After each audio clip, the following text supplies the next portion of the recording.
ഓവറായിട്ട് current bill കൂടുന്നവർക്ക്, അതുപോലെ safety concern ഉള്ളവർ, അപ്ലയൻസ് പെട്ടെന്ന് കത്തിപ്പോകുന്നതിനുള്ള കാരണങ്ങൾ അതിലുണ്ടോ, ഒരു അപകടം ഉണ്ടാവാതെ അതിനെ നമ്മൾ പ്രൊട്ടക്ട് ചെയ്യാനുള്ള സേഫ്റ്റി എക്യുപ്മെന്റ്സ് അവിടെ ഉണ്ട്. ഇലക്ട്രിക്കൽ വയറിംഗ് ചെയ്ത് ഒരു 5 വർഷമൊക്കെ ആയിട്ടുണ്ടെങ്കിൽ നിർബന്ധമായിട്ടും ഇത് ചെയ്തിരിക്കും. അവിടുത്തെ വയറിങ്ങുകളൊക്കെ എഫിഷ്യന്റ് ആയിട്ട് തന്നെയാണോ ചെയ്തിരിക്കുന്നത്? കമ്പ്യൂട്ടറുകളെ, ലാപ്ടോപ്പുകളെ, ഇത്തരത്തിലുള്ള സാധനങ്ങൾക്ക് ഒരുപാട് യൂസ് ചെയ്യുന്നവർക്ക്, കോസ്റ്റ്ലി ആയിട്ടുള്ള എക്യുപ്മെന്റ്സ് യൂസ് ചെയ്യുന്നവർ മെയിൻ്റെനൻസ് കോസ്റ്റ് ഒരുപാട് കൂടുതലായിരിക്കും. എന്തെങ്കിലും പ്രശ്നങ്ങളെ മുൻകൂട്ടി കണ്ടെത്തി അത് സോൾവ് ചെയ്യാനും നമ്മുടെ വയറിംഗ് എത്രമാത്രം സ്ട്രോങ് ആണെന്ന് ഉറപ്പുവരുത്താനും കൂടി നമ്മൾ ഇന്ന് പറയുന്നത് ഇലക്ട്രിക്കൽ വയറിംഗ് ഹെൽത്ത് ചെക്കപ്പിനെ കുറിച്ചാണ്. നമ്മുടെ ബോഡി ചെക്കപ്പ് എന്ന് കേട്ടിട്ടുണ്ട്. അതായത് നമ്മുടെ ശരീരത്തിന്റെ ആരോഗ്യം എത്രമാത്രം ഉണ്ട്, നമ്മുടെ ഹെൽത്ത് എത്രമാത്രം സ്ട്രോങ് ആണ്, എന്തെങ്കിലും ഡിസീസസ് ഉണ്ടോ എന്നുള്ള കാര്യങ്ങളെ കുറിച്ച് അറിയാനാണ്, മുൻകൂട്ടി അറിയാനും ഉണ്ടെങ്കിൽ അത് നേരത്തെ കണ്ട് സോൾവ് ചെയ്യാനും വേണ്ടിയിട്ടാണ് നമ്മൾ ഇത്തരം ബോഡി ചെക്കപ്പുകൾ നമ്മൾ ചെയ്യുന്നത്. ഇതുപോലെ തന്നെയാണ് ഇലക്ട്രിക്കൽ വയറിംഗ് ഹെൽത്ത് ചെക്കപ്പ് എന്ന് പറയുന്നത്. ഈ ചെക്കപ്പും നമ്മുടെ ഇലക്ട്രിക്കൽ വയറിങ്ങിലുള്ള എന്തെങ്കിലും പ്രശ്നങ്ങളെ മുൻകൂട്ടി കണ്ടെത്തി അത് സോൾവ് ചെയ്യാനും നമ്മുടെ വയറിംഗ് എത്രമാത്രം സ്ട്രോങ് ആണെന്ന് ഉറപ്പുവരുത്താനും കൂടിയാണ്. ഈ ഇലക്ട്രിക്കൽ വയറിംഗ് ഹെൽത്ത് ചെക്കപ്പ് നമ്മൾ ചെയ്തില്ലെങ്കിൽ എന്തൊക്കെ പ്രശ്നങ്ങളാണ് നമുക്കുണ്ടാവുക? നമ്മൾക്ക് കറണ്ട് ബില്ല് കൂടാനുള്ള സാധ്യതയുണ്ട്. നമ്മൾ ഇലക്ട്രിക്കൽ ഫയർ ഉണ്ടായേക്കാം, ഫ്രീക്വന്റ് ആയിട്ട് പവർ ഫെയിലിയർ ഉണ്ടായേക്കാം, ഷോക്ക് ഉണ്ടാകാം, നമ്മുടെ അപ്ലയൻസിന്റെ ലൈഫ് കുറയുന്നുണ്ടാവാം, അല്ലെങ്കിൽ അപ്ലയൻസ് ഫ്രീക്വന്റ് ആയിട്ട് കത്തിപ്പോകുന്നുണ്ടാവാം. ഇതെല്ലാം ഇത് ചെയ്തില്ലെങ്കിലുള്ള പ്രശ്നങ്ങളാണ് നമുക്ക്. അതുപോലെ തന്നെ മെയിൻ്റെനൻസ് കോസ്റ്റ് ഒരുപാട് കൂടുതലായിരിക്കും.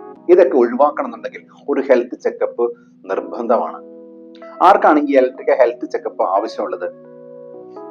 റിലയബിൾ ആയിട്ടുള്ള പവർ സപ്ലൈ ആവശ്യമുള്ളവർ, പവർ കട്ട് ഇല്ലാണ്ട്, പവർ ഫെയിലിയർ ഇല്ലാണ്ട്, ട്രിപ്പിംഗ് ഇല്ലാതെ പവർ സപ്ലൈ ആവശ്യമുള്ളവർക്ക്, അതുപോലെ ബിസിനസ്സുകളിൽ ഡൗൺ ടൈം കുറയ്ക്കണം എന്ന് ആഗ്രഹിക്കുന്നവർക്ക്, മെയിൻ്റെനൻസ് കോസ്റ്റ് കുറയ്ക്കണം എന്ന് ആഗ്രഹിക്കുന്നവർക്ക്, അതുപോലെ ഓവറായിട്ട് കറണ്ട് ബില്ല് കൂടുന്നവർക്ക്, അതുപോലെ സേഫ്റ്റി കൺസേൺ ഉള്ളവർക്ക്. സേഫ്റ്റി കൺസേൺ വെച്ചാൽ ഷോക്ക് അടിക്കാനുള്ള സാധ്യതകൾ, ഒരു ഫയർ ഉണ്ടാവാനുള്ള സാധ്യതകൾ, അതുപോലെ അപ്ലയൻസ് ഡാമേജ് ഉള്ളവർക്ക്, അത്തരത്തിലുള്ള ഭയമുള്ളവർക്ക്, അത് കൂടുതലായിട്ട് കമ്പ്യൂട്ടറുകളെ, ലാപ്ടോപ്പുകളെ, ഇത്തരത്തിലുള്ള സാധനങ്ങൾക്ക് ഒരുപാട് യൂസ് ചെയ്യുന്നവർക്ക്, കോസ്റ്റ്ലി ആയിട്ടുള്ള എക്യുപ്മെന്റ്സ് യൂസ് ചെയ്യുന്നവർ, ഇത്തരത്തിലുള്ള എക്യുപ്മെന്റ്സിനൊക്കെ ലൈഫ് കുറയുന്നുണ്ടെങ്കിൽ, അല്ലെങ്കിൽ അത് അത്രയും കംപ്ലൈന്റ് ആകുന്നുണ്ടെങ്കിൽ, ഇത്തരത്തിലൊക്കെ കൺസേൺ ഉള്ളവർക്ക്, ഇത്തരത്തിലുള്ള എക്സ്പീരിയൻസ് ഉണ്ടായിട്ടുള്ളവർക്കൊക്കെ ആണ് ഈ സർവീസ് ഏറ്റവും കൂടുതൽ ആവശ്യമായിട്ടുള്ളത്.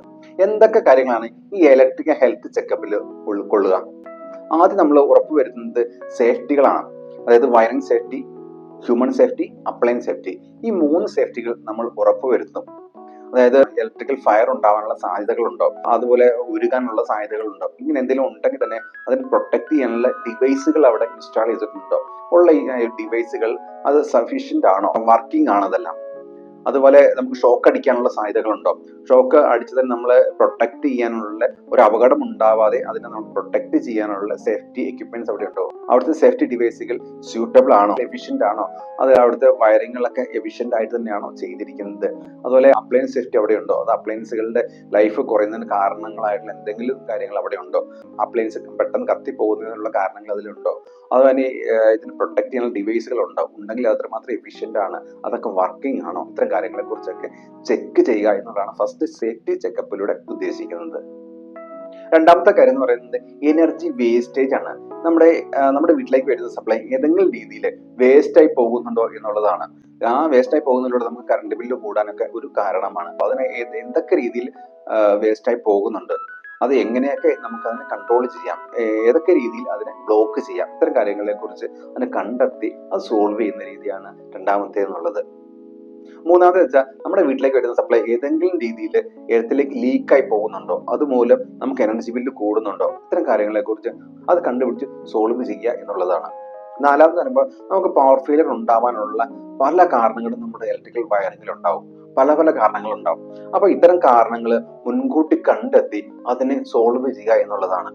അത് പല കാരണം, ചിലപ്പോൾ വയറിങ്ങിലുള്ള കംപ്ലൈന്റുകളായിരിക്കാം, ചിലപ്പോൾ ഡിവൈസുകളിലുള്ള കംപ്ലൈന്റ് ആയിരിക്കാം, സേഫ്റ്റി അപ്ലയൻസിലുള്ള കംപ്ലൈന്റുകളായിരിക്കാം.